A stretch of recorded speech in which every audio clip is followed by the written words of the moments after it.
Саламатсыздар ма, құрметті оқушылар. Ақтөбе қаласы номер 35 орта мектебінің қазақ тілі мен әдебиеті пән мұғалімі Кариева Бегмай Ануарқызы. Бүгінгі сіздермен бірге өтетін тақырыбымыз Жәңгір хан. Сабақтас құрмалас сөйлем.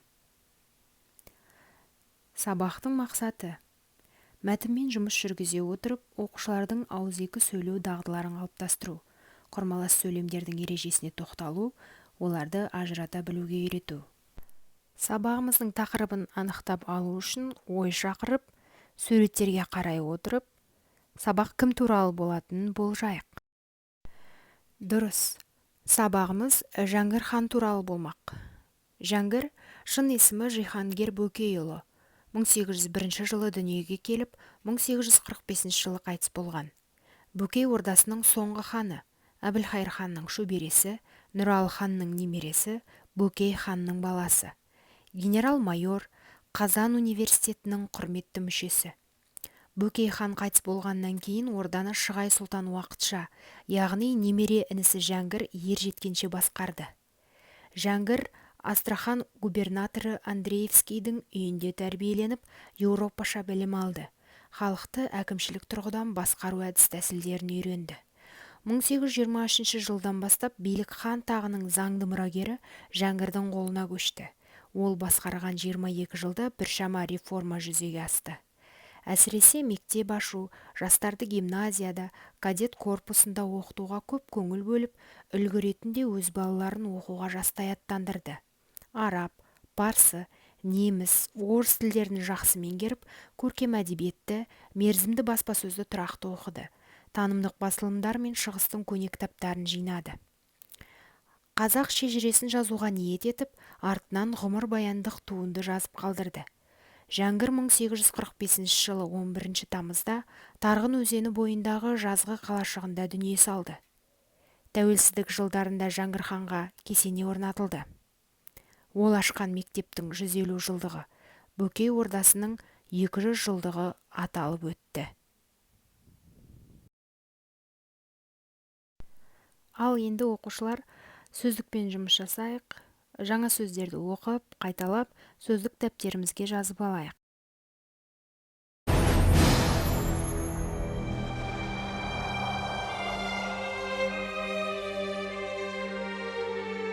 Бұл тұлға осыған дейінгі қазақ хандарының еш қайсысына ұқсамайтын.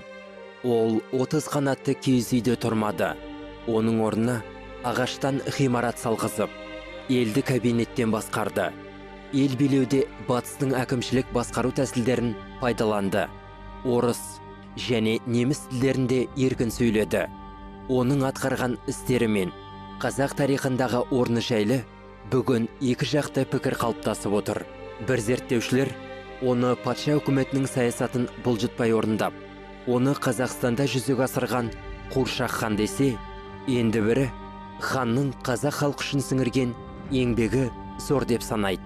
Бұл тұлғаның өмірі неге қарама қайшылыққа толы. Жәңгір хан бар жоғы 40 жылдан сәл ғана асатын уақыт өмір сүрді.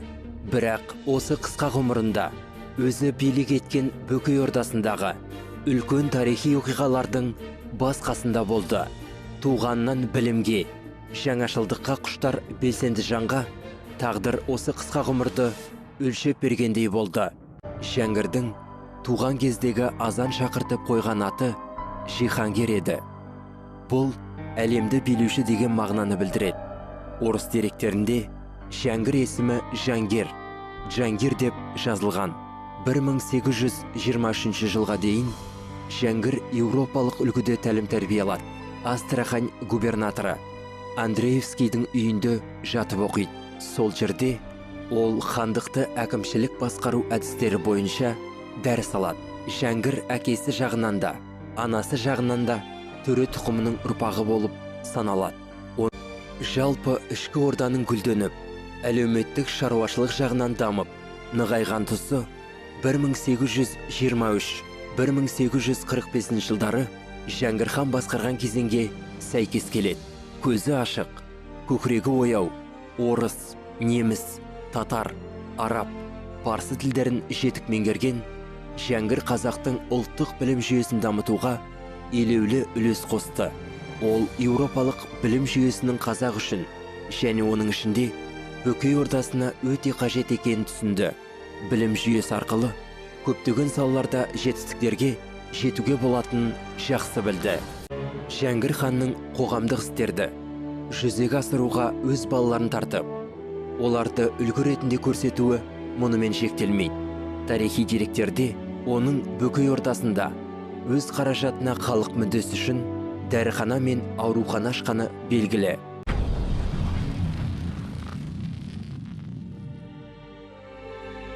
Біз 70 жыл кеңестік идеологияның құрсауында болғанда, Жәңгір ханның халық үшін сіңірген еңбегі, саяси көзқарасы, ақыл парасаты жоққа шығарылып келді. Жәңгір хан халықтың, тарихшылардың екі жақты көзқарасын, пікірін туғызып келе жатқан күрделі тұлға. Бірақ оның өз заманнан озып туған тұлға екенін ешкім жоққа шығара алмайды. Ол бар жоғы 22 жылдың ішінде қазақ тарихында өшпес мұралар қалдырып кетті. Сабағымыздың грамматикалық бөлігіне көшейік. Сабақтас құрмалас сөйлем. Құрамындағы жай сөйлемдерінің алғашқысының баяндаушы тиянақсыз болып, соңғысына бағына байланысқан құрмалас сөйлемнің түрі сабақтас құрмалас деп аталады. Мысалы, тапсырманы тиянақтап алғысы келгенмен қайта сұрауға батылы бармады. Бұл құрмалас сөйлемнің бірінші жай сөйлемін өз алдына бөлек айтуға келмейді. Себебі ой тиянақты емес. Ойды тиянақтап, аяқтап тұрған екінші жай сөйлем. Құрмаластың құрамындағы бірінші жай сөйлем екінші жай сөйлемге бағына байланысып тұр. Құрмалас сөйлемнің құрамындағы тиянақсыз жай сөйлем бағыныңқы сөйлем, ал өз алдына дербес айтыла беретін, ойды тиянақтап тұратын екінші жай сөйлем басыңқы сөйлем деп аталады.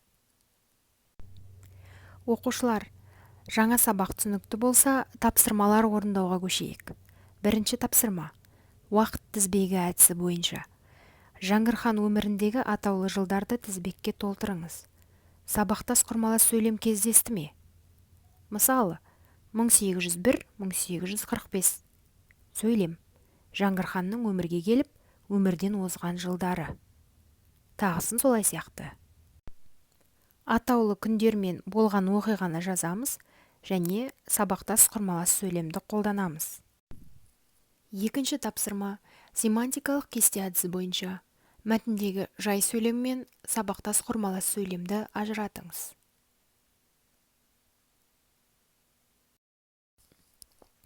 Ал енді үшінші тапсырма топтастыру әдісі бойынша Жәңгір ханның ел басқарудағы еңбектерін, енгізген реформалар мен жаңалықтарын топтастырыңыз. Ал енді оқушылар, бүгінгі сабағымызды аяқтау үшін рефлексия жүргізейік. Рефлексия жетістік баспалдағы әдісі бойынша жүзеге асады. Мысалы, мен ештеңе түсінбедім. Мен қайталауды қажет етемін. Мен барлығын түсінгеніме жартылай сенімдімін. Мен барлығын түсінгеніме сенімдімін. Жетістік баспалдағы арқылы бүгінгі сабағымызды қорытындылаймыз. Қатысқандарыңызға көп-көп рахмет. Сіздерге сәттілік тілеймін.